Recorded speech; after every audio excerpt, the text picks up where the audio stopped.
Worldwide hit na ang Coco Bop Challenge. Iba't ibang lahi po ang nagpo-post sa social media ng kanilang pasample na sayaw. Courtesy ito ng isa sa pinakasikat na K-pop boy band sa buong mundo, ang EXO. At ang mga sumugol sa Coco Bop Challenge tampok sa mga kwento ni Mark Logan.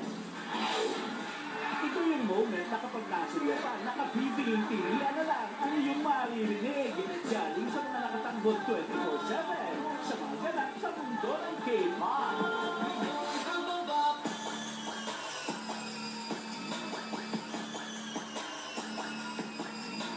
At isa sa mga worldwide phenomenon sa larangan ng K-pop music ay ang boy band na EXO. Minsan na silang binansagan na the biggest boy band in the world at patuloy ang pamamayagpan mula pa noong 2012. At sa bagong album ang pamamayagpan mula pa noong 2012.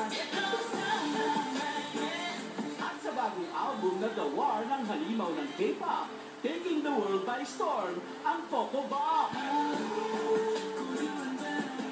Agad ng sinagad ang cover dance.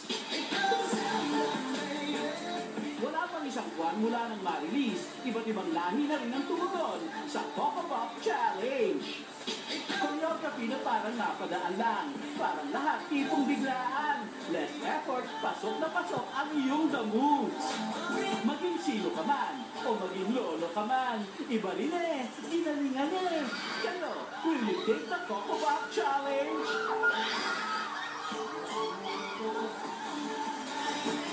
Mark Logan, ABS-CBN.